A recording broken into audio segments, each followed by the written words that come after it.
As a real estate agent and a money coach, many people expect or even just assume that I would own my primary residence where I live.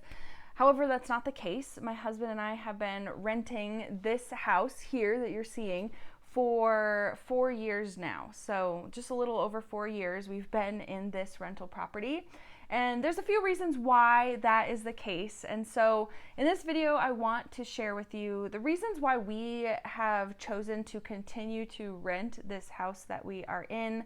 And then at the end of the video, I want to share with you 5 questions that you can kind of ask yourself if you are in a situation where you're starting to decide whether or not you want to buy your first house or you want to continue to rent. So 5 questions that will actually help you kind of make that decision. And so stick around to the end of the video so you can grab those. But I want to share with you now why we are continuing to rent.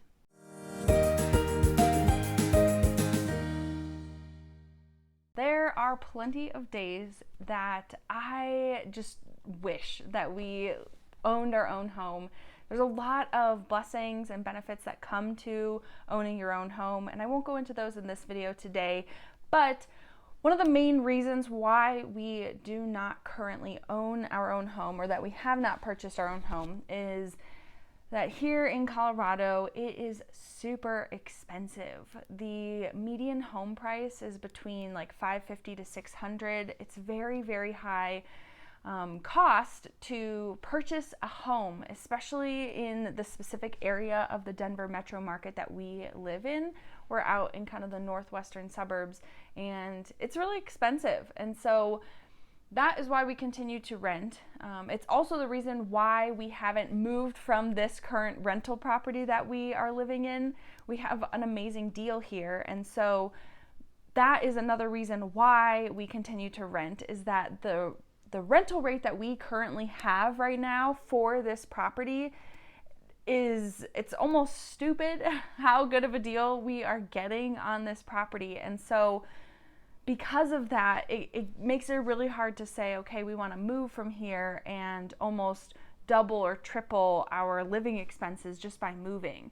Overall, it's a really, really great deal that we have with this property, and just the fact that we're saving so much money, and that if we were to go buy something, the prices are so inflated with housing out here that it's just too expensive for us. And the reality is that we could, if we really wanted to, we could go buy a house, but it would take pretty much the majority of our savings to be able to do that. And that's not necessarily what we want to do. When we buy a house, we want to have a good enough down payment for the property, but also still have some savings set aside for emergencies, because when you own a home, there's a lot more responsibilities that you have, including things like, water heaters breaking down, or furnaces breaking down, or needing to replace the roof or windows, all these things that make housing or just living in a house a little bit more expensive when you choose to move from renting. And owning your own home actually is more beneficial in the long term. Like if you plan to stay in a certain place for longer than like roughly 5 years. And so when we originally first moved into this house, we didn't expect to be here for 4 years, going on 5 now. And so it's just kind of funny, because I usually tell people, if you're planning on staying in the same space, the same place for about 5 years, usually it's more cost effective to buy a house after all the savings and equity that you build up from it. But if you plan on living somewhere that's like less than a few years, less than 5 years, it's usually more cost effective to rent. That's one of the main things, is just it's very expensive here in Colorado. We have an amazing deal where we live right now. We also really, really love where we are. So the location specifically is awesome. So we are in a suburb of Denver that's just outside of it, just west, kind of northwest of the city. And we are only about like 20 minutes from downtown on a good day. If there's a lot of traffic, it can be a little bit longer, but we're also about 20 minutes from the foothills, the mountains, where the mountains start here in Colorado. And so within just a 15 to 20 minute drive from our house, we can actually access not only just nice hikes, but also camping. Like, we have left our house right after work and been at a campsite by like 5:30. And so it's really awesome where we live, and we really love that because we love exploring the mountains. And so that also keeps us where we're at specifically. And just the town that we live in is really, really awesome. And, we're really plugged into the community here. Our church isn't too far away. It's only about like 25 minutes. And so the location that we are in specifically is really awesome. And not only that, but yeah, we have some really good friends who live nearby. So that's always hard to think, like, if we were to buy something, we'd probably have to move out of this specific area. And that makes us a little sad because right now we have neighbors next door who we're really good friends with, and then we have some friends within like 5 minutes of our house, and even just like 10 minutes and 15 minutes right around us that we're really close with. And it would be really sad to kind of lose that community. And it's not that we would lose the friends, but they're not as close, and so it's not as easy to see all of them as often as we would like to. So that definitely keeps us where we're at. And honestly, over time, we have kind of learned a little bit more about just being content. There's so many times, like especially when I made the transition from working full-time in an office to working at home, and so being home all day, there's so many times that I just started to get so frustrated with this house because since I was here all day, I started realizing all these tiny little things that just truly bothered me so much. But now, just after time, you kind of like learn to appreciate and learn contentment. And so I'm just really thankful for that, that God has just been kind of teaching us that, okay, if you had moved, there would have been a lot of expenses. If you had moved somewhere bigger, you would have to, buy more furniture. It would take more money to heat the house or cool it down. It would take more money to even just like clean it, all the time, and extra supplies you would need cleaning it. So the fact that it's like small and kind of keeps us contained is really nice. There are a lot of times where we have to say no to certain things that we would love having, like different appliances for our kitchen. Like I would really love to have certain cooking appliances, but we really have no space. And so it actually keeps us from kind of accumulating more stuff. And so it's kind of one of those weird blessings where I'm like, it'd be really nice to have more space to fit more of the stuff that we really want in.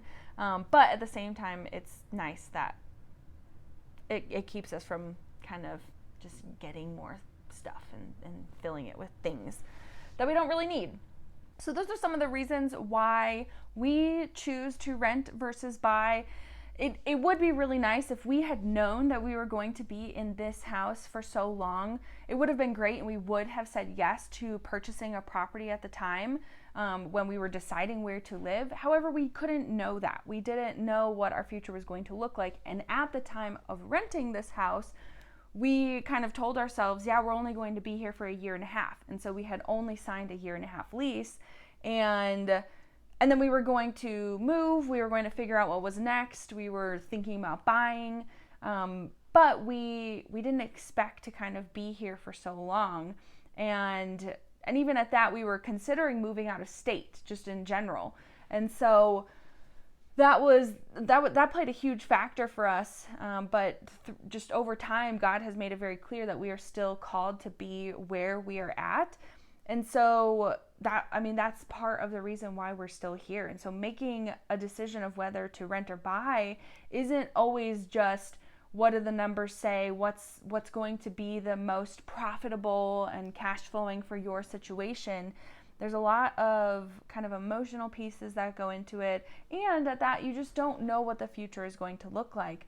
There are a lot of times when people think like, yeah, it's going to be a really great idea to buy right now if we're going to be here for 7 years or plan to. But if something happens and someone loses a job, or the economy crashes, or you get a job transfer, all these things that we can never predict, could change your situation, and then maybe you end up moving in 2 years, and then you have to kind of decide what to do with that property and whether or not you're going to rent it out to someone else or if you're going to sell it.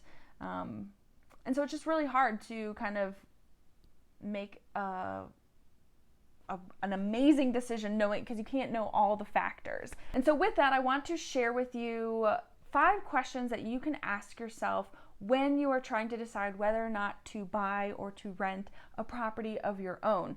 These questions actually come from a blog post that went live yesterday on my website. So I'm going to just share with you the questions themselves, but if you want more detail and explanation as to why these questions are really important, be sure to go and check out that blog post. I'll drop a link to it in the show notes below, so make sure to go check it out. These are going to be yes or no questions, and if you answer yes to most of them or all of them, hopefully, then you might be in a really good position to buy a property. But as I said, it's not always as easy as just checking off the boxes, and there's a lot of emotional factors that go in behind it. So use this with a grain of salt. This isn't necessarily financial advice or anything. It's just kind of a general rule of thumb, kind of what a lot of financial experts out there say about buying a house. And so that first question that we come across is, what is the price to rent ratio, and is it below 15? So the national average is about 12, and usually the rule of thumb is that anything over 15 is considered very high, and is typically better to, in those areas, it's typically better to rent versus buy, just when you look at the numbers. And so for us here in Denver, Colorado, in most places, especially the ones that we are wanting to live in, the price to rent ratio is over 20. The next question to ask yourself is, will your mortgage payments be 30% or less of your monthly take-home pay? And so you'll have to do a little bit of math to figure out what your estimated monthly mortgage might be. You can do this by just kind of going online and doing a Google search for affordability calculators, where you can kind of put in the parameters of the house that you are thinking about purchasing, and it'll tell you what your estimated mortgage payments will be. Next question is, do you have 20% for a down payment? So to follow that question up, the next question you need to ask yourself is, do you have a larger emergency fund also set aside to help cover the responsibilities and new emergencies that you are putting yourself at risk at? All right, so those are the 5 questions that you need to ask yourself if you are trying to decide to rent or buy. And again, if you want to go further into why each of these questions is important to ask, go check out that blog post where I do go into further detail as to why these are really important questions to be asking yourself before you make the decision to buy a house. But if you also want to talk about this with someone, if you want to jump on a call, I would love to offer you a free consultation call to kind of talk about your situation and whether or not it's a good idea to rent or buy for yourself and in your location that you live in. So I have a client who saw my video last week, and she was really excited about getting to have this conversation. So on our bi-weekly call coming up this week, we are going to be talking about it for herself. And so sometimes it's really good to just talk about these things with someone else. And not only that, but another question to really ask yourself is, what is God calling you to do? Because that was a huge element in our decision to stay where we're at now, because we knew God was asking us and calling us to stay where we were at. And we felt like we needed to pour into our neighbors. We felt like we needed to pour into this community and even just our church. So it's always not as easy as just checking off these boxes. Again, this isn't a blanket, if you could say yes to everything, then go ahead and buy a house. But really pray about it and consult God to know whether or not He is calling you to go or to stay. So thank you so much for checking out this video. If it did help you out, if it gave you some new things to think about, or if you just enjoyed watching and hearing about this decision-making process that we have gone through, make sure to give this video a like. It really does help me out knowing that this video has helped you. And if there's ever a question that you have, like, should I rent or should I buy? please add it into the comments below, and I'd be happy to make a video or even just answer it right there in the comments for you so that I can help you out to become an excellent money manager of the resources that God has given you. So I'll see you next time, and take care.